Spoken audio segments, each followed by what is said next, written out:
Dernière ligne droite de cette matinale, nous sommes ensemble jusqu'à 9h et d'ici là, au chapitre de l'actu, nous allons faire appel notamment à vos souvenirs. On va revenir sur les 30 ans du campus universitaire de la Courtésière à La Roche-sur-Yon.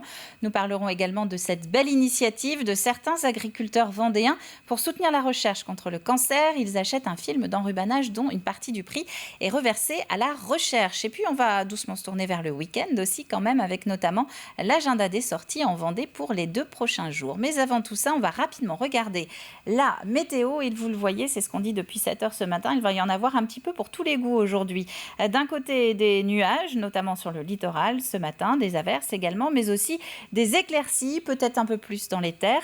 Donc ça, c'est pour ce premier début de journée sur l'ensemble de la Vendée. Et puis dans l'après-midi, les averses devraient lever un petit peu le pied et le soleil va revenir sur le département par le littoral. Pour ce week-end, on va voir dans les détails tout à l'heure avec le bulletin. Mais pour résumer, demain samedi, soleil le matin, arrivée des nuages l'après-midi et des nuages qui resteront très présents dimanche.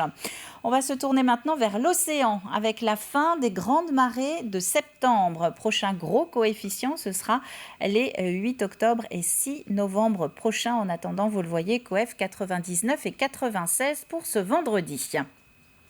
Côté marché, vous avez 25 points de chute pour aller faire les courses auprès de vos producteurs locaux aujourd'hui. 25 points de chute parmi lesquels Saint-Hermine ou encore Noirmoutier en Lille. Vous avez la liste intégrale qui s'affiche à l'écran. Si vous connaissez d'autres rendez-vous de marché alimentaire pour le vendredi matin, n'hésitez pas à nous contacter via Facebook notamment ou un petit coup de fil. Voilà pour les informations pratiques de ce vendredi. On va souhaiter une bonne fête aux Inès encore et on va passer au journal.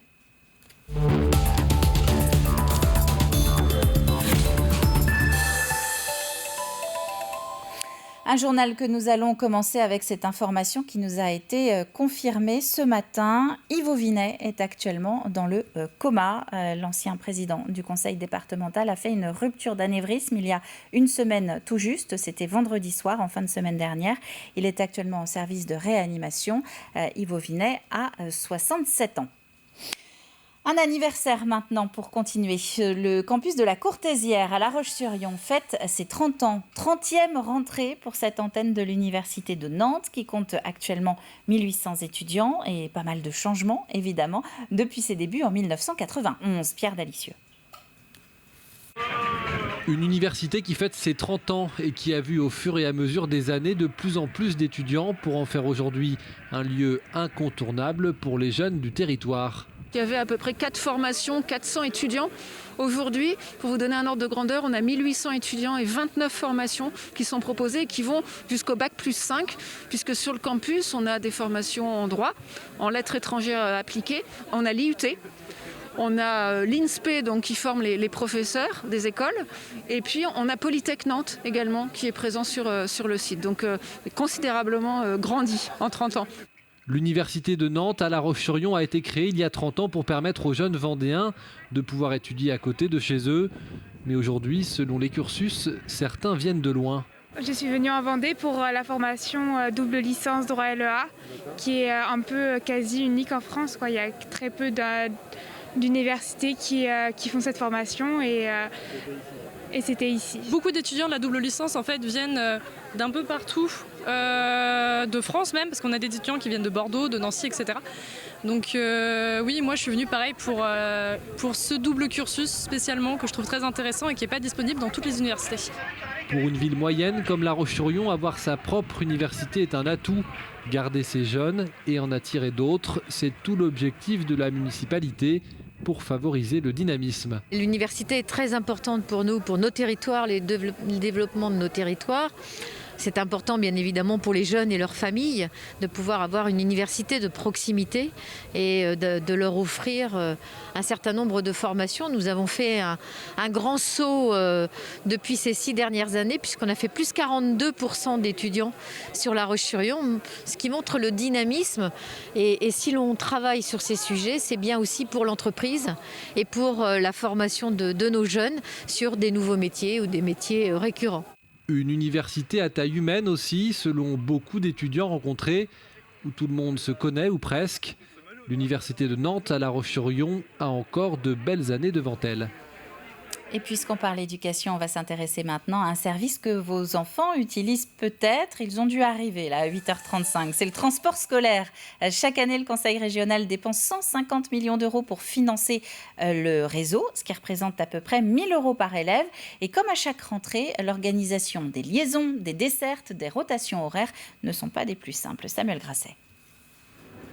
Dans ce car scolaire qui prend la direction de Luçon, se trouve ce matin une quinzaine d'enfants, tous habitants de Sainte-Gemme-la-Plaine. La commune est desservie par 16 arrêts. Les parents voudraient quelquefois avoir un lieu plus près de chez eux. Donc il y a des compromis à trouver entre un nombre pas trop grand d'arrêts et puis en même temps que les enfants puissent y accéder facilement. Et après, il y a un aspect enjeu de sécurité aussi. Nous, à Sainte-Gemme, nous sommes traversés par la 137, qui est une voie de très grande circulation. Les dessertes scolaires, un casse-tête à chaque rentrée et des difficultés pour certaines familles confrontées à des problèmes d'arrêt ou d'horaire. Alors pour jouer les médiateurs, le conseil régional s'appuie sur des bénévoles de familles rurales, un dispositif unique en France. Actuellement sur Sainte-Gemme, il y a pas mal de travaux, donc ça nous amène à dévier des bus. Donc c'est notre rôle, nous, associatifs, de gérer ça. On propose aux transporteurs et au conseil régional une déviation. Le secteur du transport scolaire qui fait face à une autre difficulté en cette rentrée, le manque de conducteurs. La crise sanitaire a beaucoup impacté les entreprises puisque nos activités sont pour la plupart arrêtées, notamment sur le tourisme, qui ont donc fait qu'un certain nombre de conducteurs ont soit arrêté, soit quitté la profession. Et on a aujourd'hui beaucoup de mal à recruter. Et effectivement, on vit très probablement une des rentrées les plus compliquées sur le plan des effectifs dans les entreprises. Un transport scolaire qui représente un budget global de 150 millions d'euros pour les Pays de la Loire. Il faut savoir qu'à la région, ça coûte 1 000 euros par enfant, mais qu'on demande uniquement 110 euros par enfant. On est dans un département rural, on est dans une région aussi où il y a besoin de transports en commun, puisqu'en fait, il y a des habitations éloignées des centres-villes. Donc en fait, c'est indispensable le transport. 40 000 jeunes vendéens prennent chaque jour le réseau Aléop pour se rendre en cours. C'est 650 de plus que l'an dernier. On parlait anniversaire il y a quelques instants. Eh bien, voici un autre. Il y a un an, quasiment jour pour jour, c'était le 3 septembre 2020, le gouvernement présentait et lançait France Relance, un plan de 100 milliards d'euros pour essayer de redresser rapidement l'économie française après le passage de la pandémie. Dans cette enveloppe, 24 millions d'euros sont destinés à 45 entreprises de Vendée, 45 entreprises dont Huguet Ingénierie, que vous voyez ici du côté de Luçon. L'investissement en fait, que l'on envisage, c'est donc pour une partie des ateliers de production, donc 2 halls de montage qui feront un ensemble de 1700 m². Donc ça va quasiment doubler notre surface actuelle de montage. Et puis des bureaux pour environ 350-400 m² de bureaux supplémentaires pour accueillir en fait, les effectifs qui croissent depuis déjà quelques années. En fait, ça nous a incité à accélérer des opportunités de recrutement et donc on a déjà depuis le début de l'année pourvu à 6 nouveaux postes. Je ne compte pas les nouveaux arrivants pour des remplacements. Des propos recueillis par Alexandre Debray. Plus largement, les investissements de France Relance en Vendée permettraient au final la création de 500 emplois. Du rose, du jaune ou encore du bleu. Vous avez peut-être remarqué en passant le long de certains champs que les bottes de foin n'étaient plus seulement emballées dans du film vert. Au-delà de la jolie carte postale, c'est surtout un engagement des agriculteurs en faveur de la recherche contre différents cancers. Alix Solanos. Dans le champ de Flavien Martineau, le Combipac est à l'œuvre pour enrubanner les bottes d'herbe qui serviront au bon fonctionnement de son exploitation. Il y pensait depuis un certain temps déjà, mais cette année et pour la première fois, le film qui sert à l'enrubanage n'est plus vert, mais rose. On a fait une demande de prix, on a demandé à tous les adhérents de la CUMAC qui font partie de l'activité enrubanage s'ils étaient pour ou contre, car comme il y a un surcoût. Et donc c'est parti de là. Ça faisait plusieurs années que moi ça me trottait dans la tête. Ça égayait un peu nos campagnes, quoi, de voir pour nous du rose cette année. L'année prochaine ce sera certainement du bleu et l'année d'après du jaune. Enfin on va voir, on va essayer de varier tous les ans. Des bottes de couleur pour soutenir la recherche. Du rose pour le cancer du sein, du bleu pour le cancer de la prostate et enfin du jaune pour les cancers pédiatriques. Né d'un partenariat entre la Fondation Arc et la société Trioplast, fabricant de films, cette initiative permet de récolter de l'argent pour aider la recherche. C'est 2 € par rouleau de film reversé à la Fondation Arc. C'est 1 € donc par le fabricant et 1 € par le revendeur. C'est symbolique, c'est pour la recherche, c'est pour une petite avancée. Sachant que ces films roses, bleus ou jaunes sont aussi recyclables comme tout le reste. Donc il n'y a pas d'intérêt à ne pas en mettre au final, il n'y a que des avantages. Si ce n'est un léger surcoût pour les agriculteurs.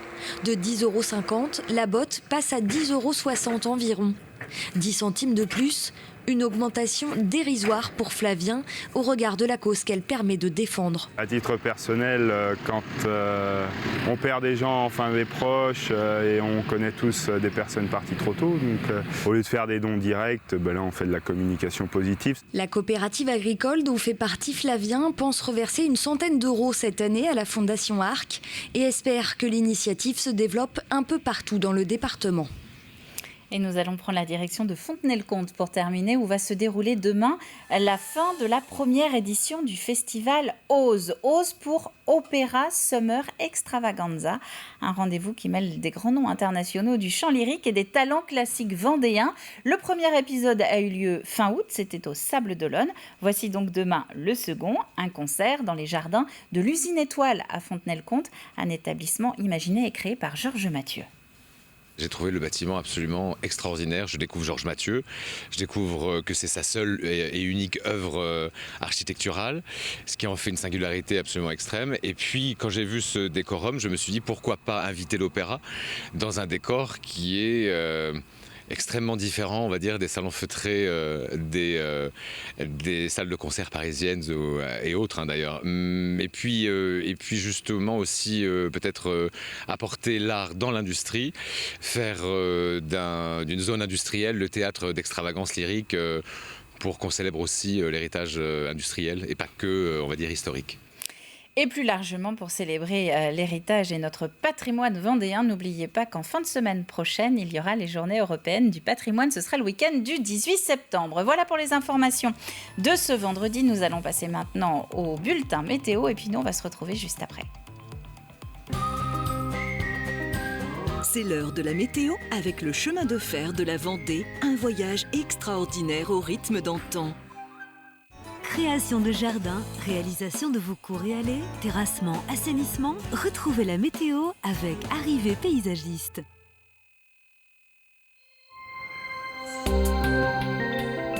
Bonjour à toutes et à tous, bienvenue, c'est la météo sur TV Vendée. Découvrons ensemble les prévisions à venir.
Merci à tous de nous avoir suivis. On se retrouve très vite pour un nouveau bulletin.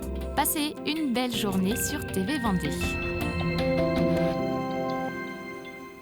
Merci Juliette. Juliette que vous allez pouvoir retrouver sur le stand de TV Vendée à l'occasion de la Foire des Minets. C'est à Chaland tout ce week-end à partir d'aujourd'hui. Il est 8h45 sur le plateau de la matinale. Merci de partager cette fin de début de journée avec nous. Oui, 8h45, on peut présenter ça comme ça. Côté actu, on va passer maintenant au plus de l'info. Aujourd'hui, nous allons prendre 3 minutes pour revenir sur la saison touristique estivale en Vendée et plus largement dans les Pays de la Loire.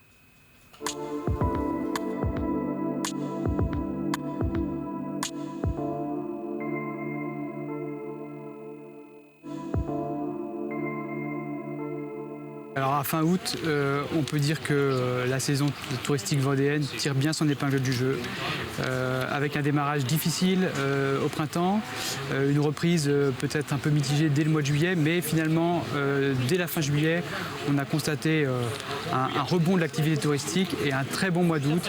Donc finalement, globalement, on est bien mieux que 2020 et un tout petit peu moins mieux que 2019. On a du côté de nos hébergeurs un gros niveau de satisfaction. Satisfaction sur les meublés de tourisme, les gîtes, les chambres d'hôtes qui ont accueilli des gens qui souhaitaient rester en famille, rester un peu dans la bulle.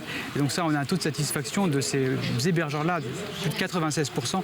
Donc un gros élément de satisfaction sur l'hôtellerie de plein air également, un très bon niveau de satisfaction.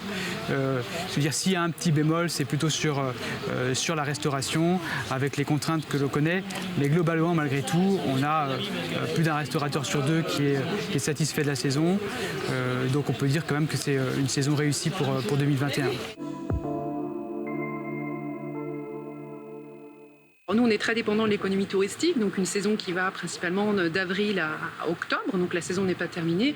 La saison a été très forte, très bonne, plus 25% sur l'année, plus 12% sur juillet et août, donc avec un parc d'hébergement qui était déjà bien rempli dès juin. Voilà, on a été fortement plébiscité par nos clients qui recherchaient la sécurité, la qualité, la verdure, donc ils avaient vraiment envie de venir chez Gîtes de France avec une clientèle fidèle et une nouvelle clientèle donc française qui a, on va dire, découvert aussi Gîtes de France, et une petite clientèle étrangère un peu timide qui était là toujours, nos Belges, nos Allemands, mais peu de clientèle britannique. La saison touristique, pour nous, elle a été courte finalement, puisque c'est un pré-bilan, mais elle a commencé pour nous réellement le 9 juin avec l'ouverture des terrasses en jauge pleine et puis possibilité de servir jusqu'à 23h. Donc du 9 juin jusqu'à l'arrivée du pass sanitaire le 9 août, l'activité a été forte et intense. Depuis le 9 août, l'arrivée du pass sanitaire, c'était la douche froide et les cafés et restaurants ont vu une forte baisse de leur fréquentation. Cela a l'air de s'atténuer maintenant, mais toutefois, août est décevant par rapport à juillet.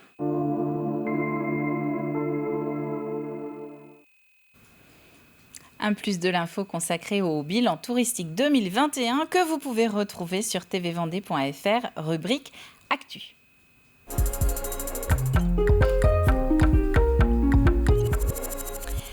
Il est maintenant l'heure de jeter un œil à l'agenda de votre week-end. Entre la virée braderie dans le centre-ville de La Roche-sur-Yon, c'est aujourd'hui et demain, et le déjeuner chez les beaux-parents, celui du dimanche, il vous reste sûrement encore une petite place pour aller au théâtre, au concert ou encore participer à une sortie nature. C'est le contenu du programme de ce week-end. Regardez.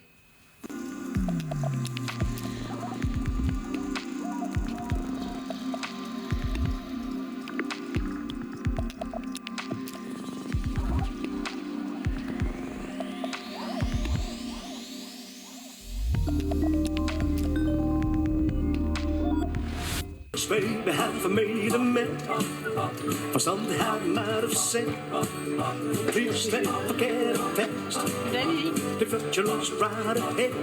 Down the crew, too hard, it's true. I don't wanna know what I love, baby, I'll tell you I'm figuring out.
on se laisse facilement emporter. Alors pour retrouver la version intégrale de Laissez-vous guider avec toutes les informations pour occuper votre week-end, eh bien rendez-vous notamment à 12h50 sur le direct de TV Vendée.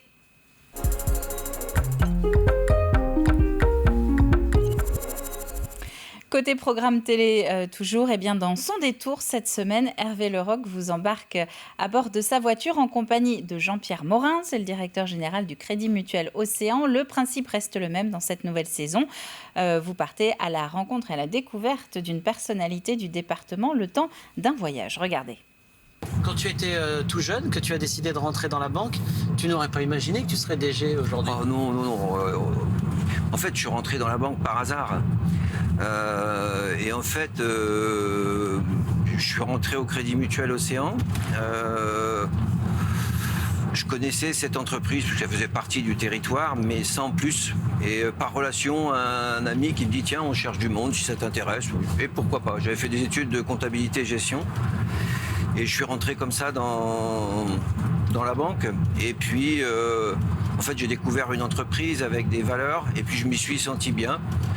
Et puis, une entreprise qui forme les collaborateurs pour les faire évoluer. Si tu as envie, tu peux. Donc, voilà comment mon parcours s'est construit. Et puis après, les hasards du parcours professionnel, les hasards des générations ont fait qu'aujourd'hui, je suis arrivé à ce poste de DG. Mais il n'y avait pas d'itinéraire ou de parcours construit. C'est très vendéen, ça. On n'a pas forcément de plan de carrière. On travaille parce qu'il faut travailler, on est en équilibre. Et puis les choses se présentent. Voilà. Et puis après, quand elles se présentent, faut oser, parce que à chaque fois, ce sont des prises de risque quelque part. Sans détour avec cette semaine, Jean-Pierre Morin, le directeur général du Crédit Mutuel Océan. C'est aujourd'hui à 18h50 sur le direct de TV Vendée. Vous êtes bien sur le plateau de la matinale et il est 8h53. C'est l'heure du rappel des titres. 30 ans et des milliers d'étudiants plus tard, le campus de la Courtésière à La Roche-sur-Yon va plutôt bien. 1800 étudiants ont fait leur rentrée cette année dans cette antenne de l'Université de Nantes. 4 formations à son lancement en 1991, 29 sont proposées aujourd'hui. 40 000, ça c'est le nombre d'élèves vendéens qui prennent le car chaque jour. Un service de transport scolaire financé par la région à hauteur de 150 millions d'euros. Un service qui a notamment pas mal de difficultés à trouver assez de chauffeurs pour assurer toutes ces liaisons. Du rose, du jaune, du bleu, les bottes de foin se colorent dans les champs de Vendée. Un geste de la part de certains agriculteurs pour financer la recherche contre les cancers. Et puis l'usine Étoile de Fontenay-le-Comte reprend vie ce week-end. Le deuxième et dernier concert du festival Ose va y résonner demain samedi. Un concert d'opéra en plein air au beau milieu des jardins de l'ancien site industriel. Avant de se quitter, on va faire le tout dernier rappel de la semaine du jeu de la matinale.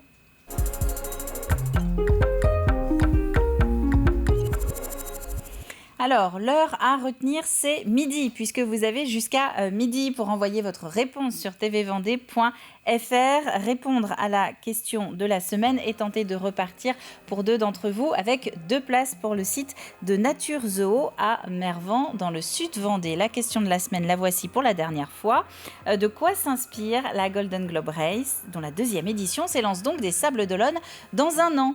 De quoi s'inspire la Golden Globe Race, dont la 2e édition s'élance des Sables d'Olonne dans un an? L'indice du jour, première course en solitaire autour du monde. Première course en solitaire autour du monde. Et le Vendée Globe n'est pas la première course en solitaire autour du monde. Voilà, vous pouvez retrouver l'ensemble des indices sur la page Facebook de TV Vendée ainsi que sur tvvendée.fr. Et c'est donc sur le site internet de la chaîne que vous pouvez également envoyer votre réponse jusqu'à midi. Le tirage au sort se fera en début d'après-midi. Avant de se quitter, on va vous rappeler donc cette information qu'on a appris ce matin et qui nous a été confirmée. Yves Auvinet est actuellement dans le coma. L'ancien président du conseil départemental de la Vendée a fait une rupture d'anévrisme il y a une semaine tout juste. C'était vendredi la semaine dernière. Il est actuellement en service de réanimation. Yves Auvinet a 67 ans. C'est la fin de cette matinale. Merci à vous de l'avoir suivi. Nous, on va se retrouver lundi dès 7h, évidemment, pour un nouveau début de journée et de semaine, tous ensemble. Je vous souhaite donc d'ici là un très bon week-end. Si vous cherchez des idées de sortie, n'oubliez pas l'agenda des sorties. Il va être sur Internet et en diffusion sur TV Vendée. Très bon week-end donc à vous tous. Prenez soin de vous et on se retrouve lundi matin à 7h. À très vite.